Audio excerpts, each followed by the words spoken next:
The Hidden Scripture, Unlocking the Forbidden Book of Jubilees. Have you ever wondered if there's more to the biblical narrative than what mainstream religion has taught us? What if I told you that an ancient text preserved for centuries within the Ethiopian Orthodox tradition contains revelations about creation, divine law, and cosmic time that most Christian denominations have deliberately excluded from their canon? This forgotten manuscript, known as the Book of Jubilees, or Little Genesis, offers a revolutionary perspective on biblical history that could transform your understanding of humanity's spiritual heritage. In this comprehensive exploration, we'll journey through the remarkable 50 chapters of Jubilees, uncovering divine secrets about angelic beings, sacred calendars, and hidden commandments that were systematically removed from Western Christianity. Why was this profound text rejected by early church authorities, yet preserved in Ethiopia? What cosmic truths does it contain that religious establishments didn't want believers to discover? The divine architecture of time, sacred calendars, and cosmic order. Unlike the familiar Genesis account, the Book of Jubilees presents creation as establishing not merely physical reality, but the fundamental structure of time itself. According to this ancient text, when God formed the universe, he simultaneously instituted a perfect cosmic calendar, a divine timekeeper meant to govern all human and celestial activities. This sacred calendar consists of precisely 364 days, a number that allows for perfect symmetry in the yearly cycle. The divine year divides into 4 identical seasons of 91 days, each exactly 13 weeks per season, ensuring that holy days always fall on the same day of the week, year after year. This mathematical perfection reflects God's orderly nature and establishes a cosmic rhythm that connects heaven and earth. The Ethiopian Orthodox Church's calendar system, with its unique 13-month structure, may be one of the last remaining timekeeping methods that preserves elements of this divine order. While most of the world has adopted calendars based on lunar cycles or arbitrary adjustments, Jubilees insists that the solar calendar is the only system aligned with God's original design. According to Jubilees, abandoning this divine calendar disrupts cosmic harmony and leads to spiritual disorder. The text explicitly condemns those who observe the moon for worship, stating, "They will surely make observations of the moon, but they will disturb the seasons and make an abominable day the day of testimony."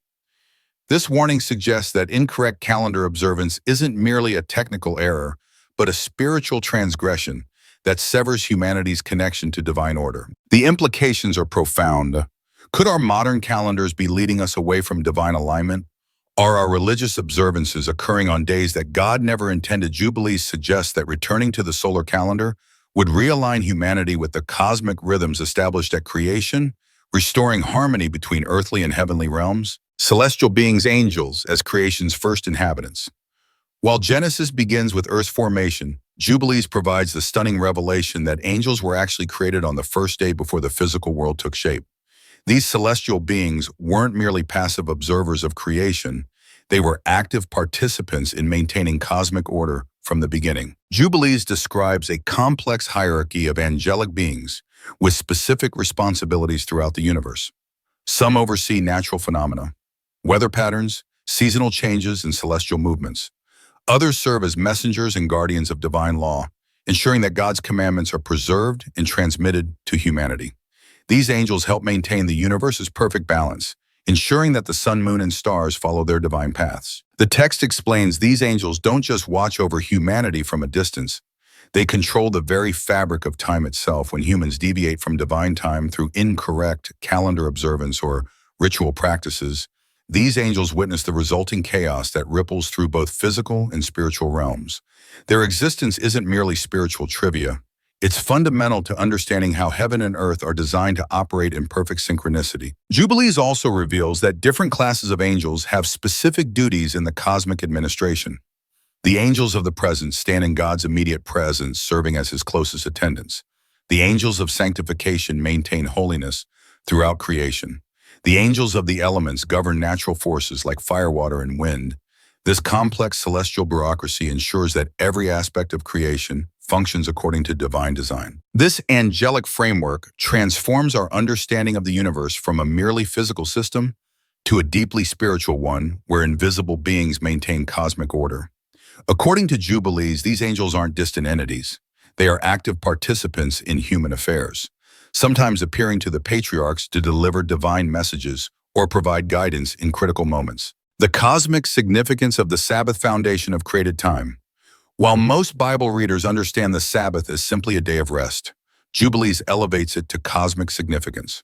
According to this ancient text, God didn't merely rest on the seventh day. He established the Sabbath as an eternal institution, observed by both humans and angels, a cornerstone of all created time.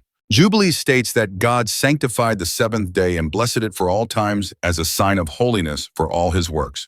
This reveals the Sabbath's role not just as religious observance, but as a cosmic principle underlying all of creation. This day wasn't merely set apart after creation was complete. It was integral to creation itself, a fundamental element of the universe's structure. The Sabbath in Jubilees connects to larger time cycles, particularly the Jubilee periods of 49 years, 7 Sabbaths of years. These cycles bring creation back into harmony with divine order, offering periods of rest, release, and renewal for the land, the people, and even the angelic realm. The Jubilee concept isn't merely a social or agricultural practice. It's a cosmic reset mechanism that realigns creation with God's original design. According to Jubilees, even the angels observe the Sabbath in heaven, creating a beautiful symmetry between celestial and terrestrial worship. When humans honor the Sabbath, they participate in a universal rhythm that connects them to both the divine realm and the original perfection of Eden. Conversely, violating the Sabbath isn't merely breaking a commandment. It is disrupting cosmic harmony and separating oneself from the divine order. This perspective transforms Sabbath observance from a mere religious duty into participation in cosmic worship that transcends time and space. The seventh day becomes a portal where heaven and earth overlap, allowing humans to experience a taste of primordial perfection and future restoration. Through proper Sabbath observance, humanity can temporarily step outside ordinary time and connect with eternal realities. Adam's original commandments, divine law before Sinai. Perhaps one of Jubilee's most revolutionary claims is that divine law didn't begin at Mount Sinai. It was given to Adam immediately after creation.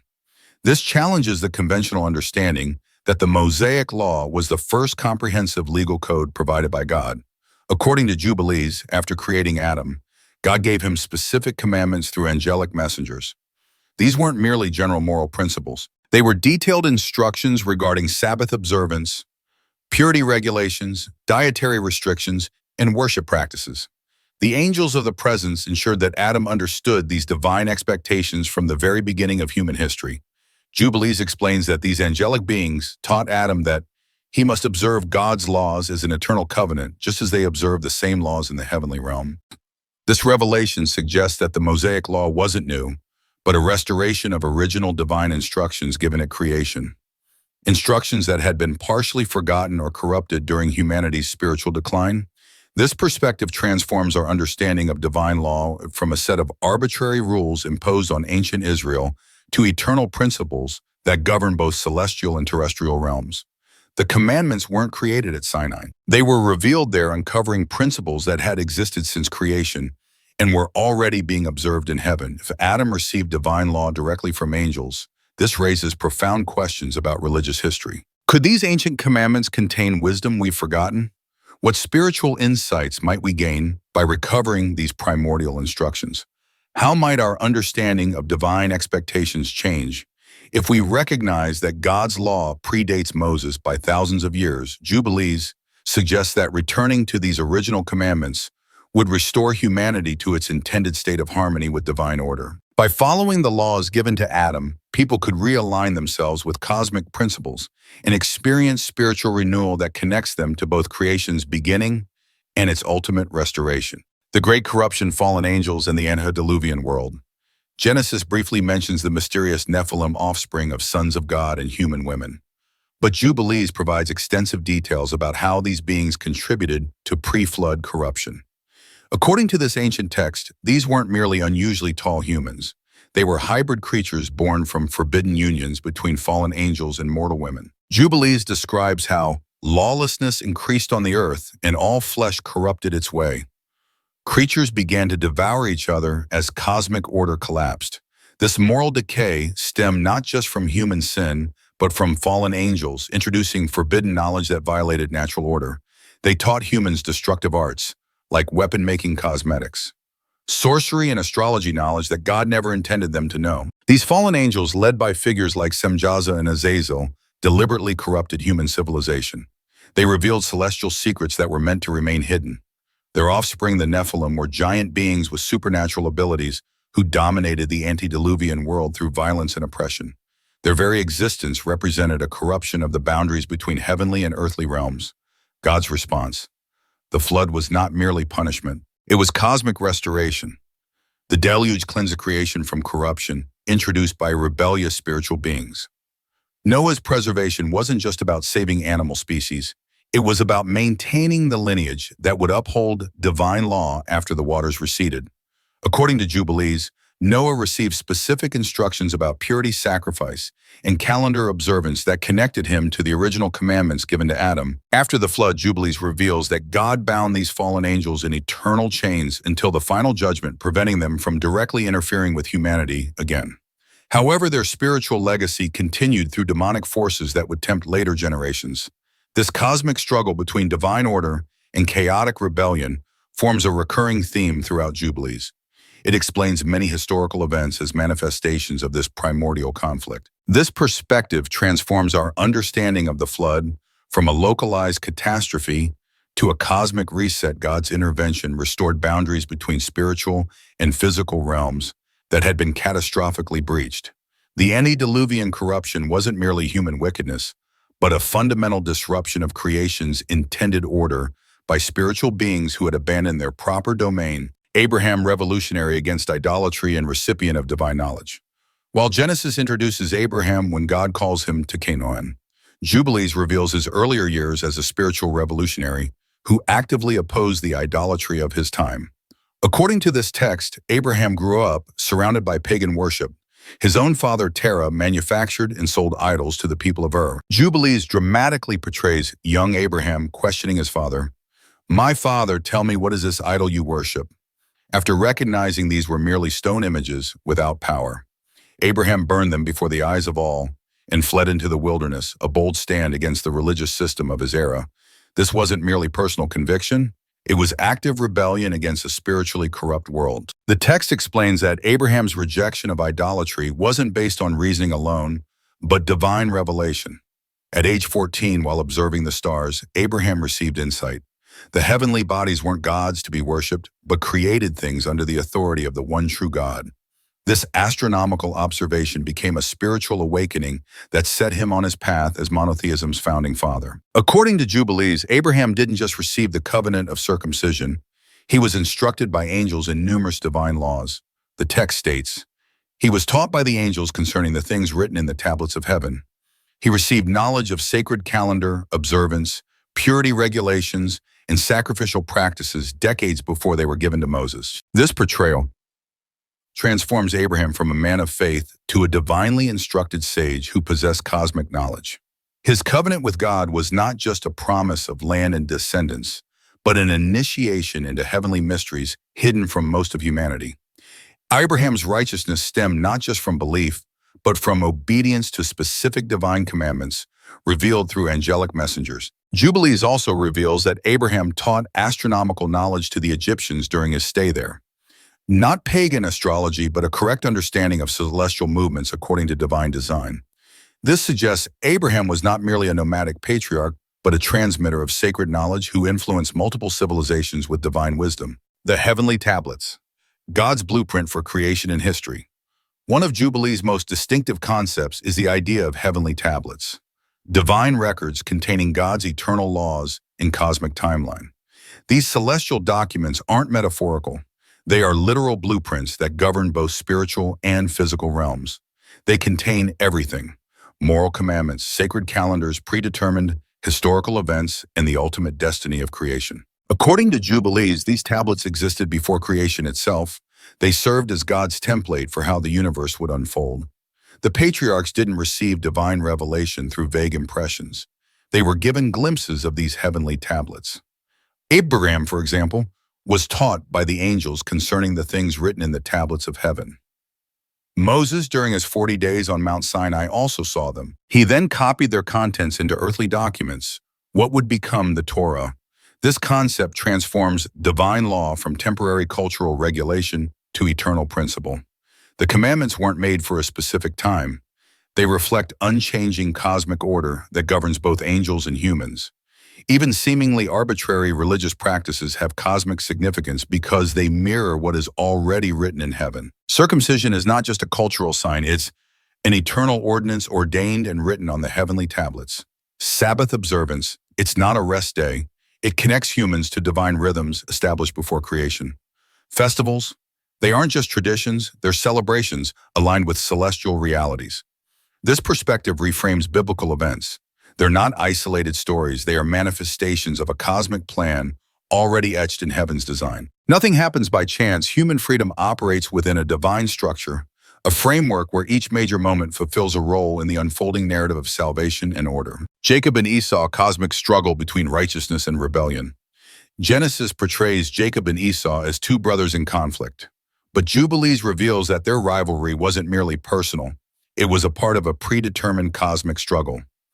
Before their birth, God revealed to Rebekah, "Two nations shall be divided from your womb.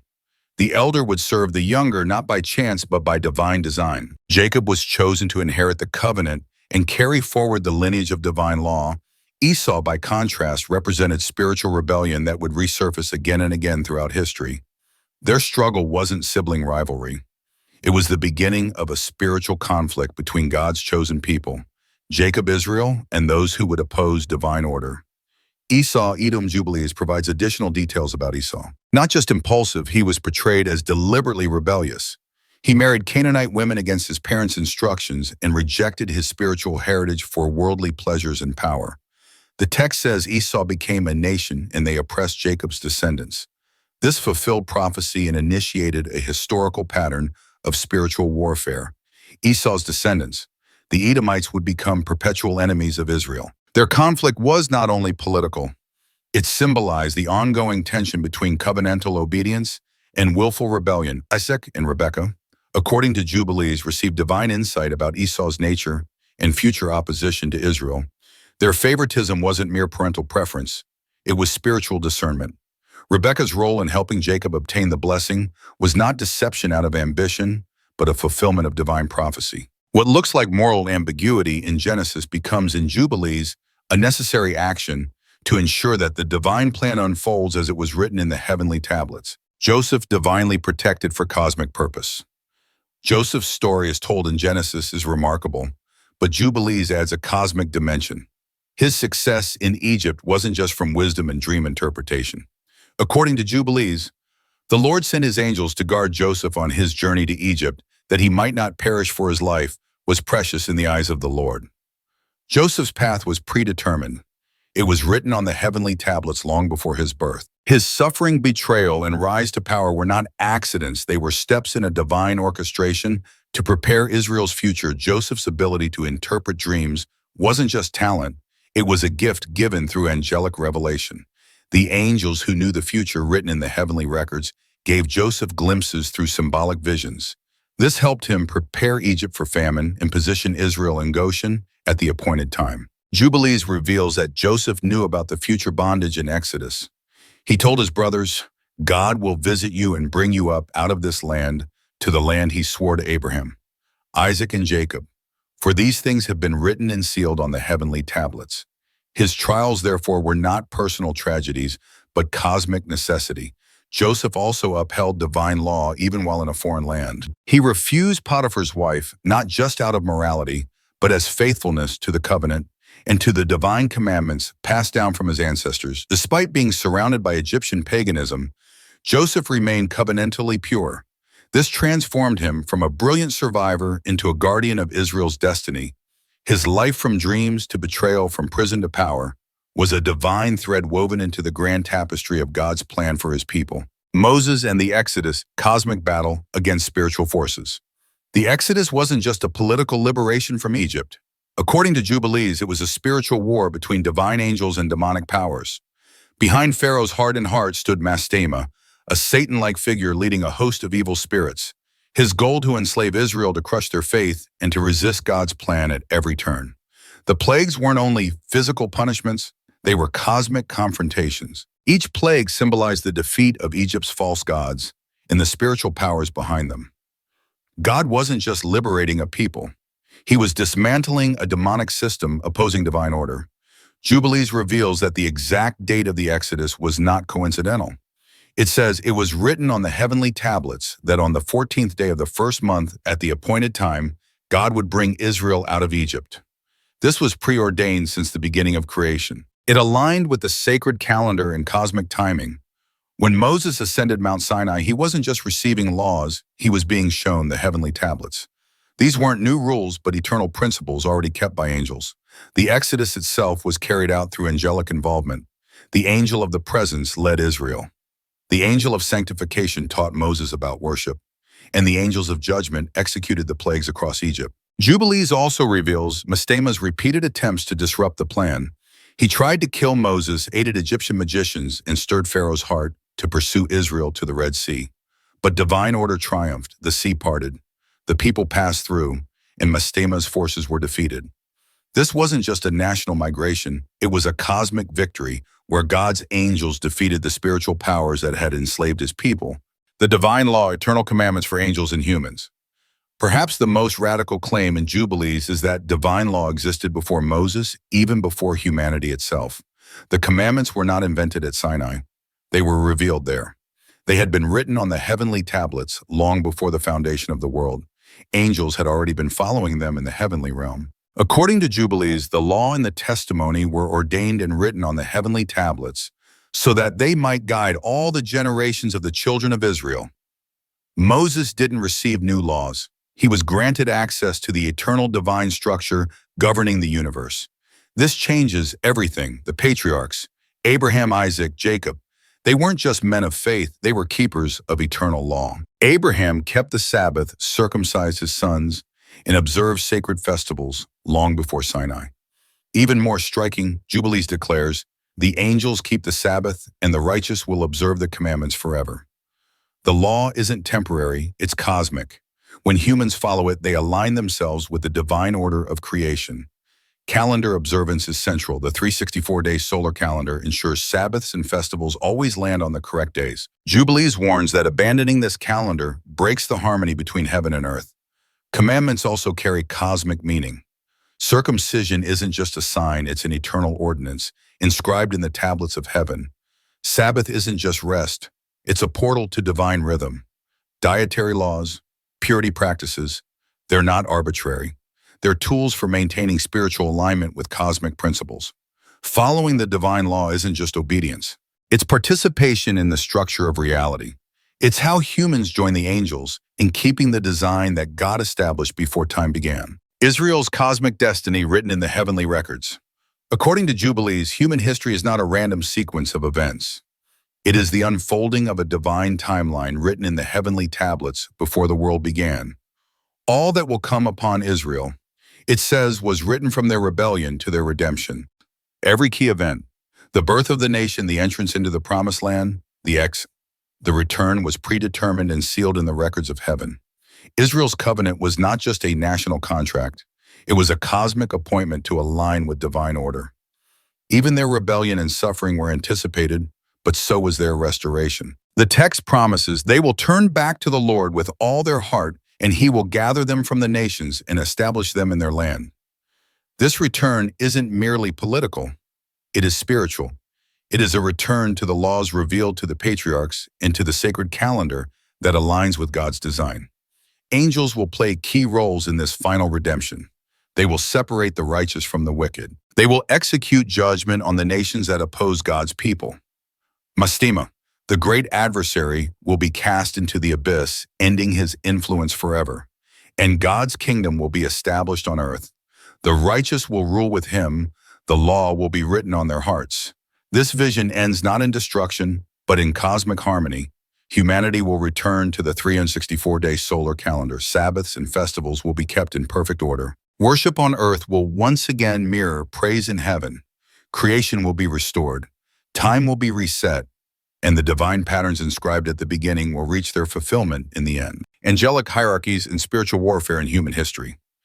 Jubilees opens a hidden dimension behind history, a realm of angels, watchers, and cosmic forces at work in every human era. At the top of this hierarchy stand the angels of the presence, God's closest attendants.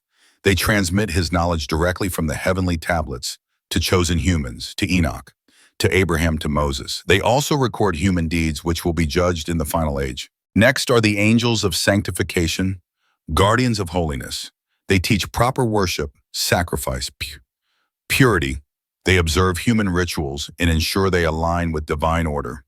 Then come the angels of the elements, beings who control natural forces, fire, wind, water, seasons. They enforce cosmic law through the cycles of nature, but not all spirits obey. Opposing these ranks are Mastema and the evil spirits, fallen angels who once rebelled and corrupted humanity. They taught forbidden knowledge, weapons, sorcery, astrology, vanity. Even after the flood, some were allowed to remain, not to dominate but to test. Mastema continues to work in the background of biblical events. He tempts Abraham to sacrifice Isaac. He hardens Pharaoh's heart. He opposes Moses at every step. This isn't mythology. It's the invisible warfare that shapes visible history.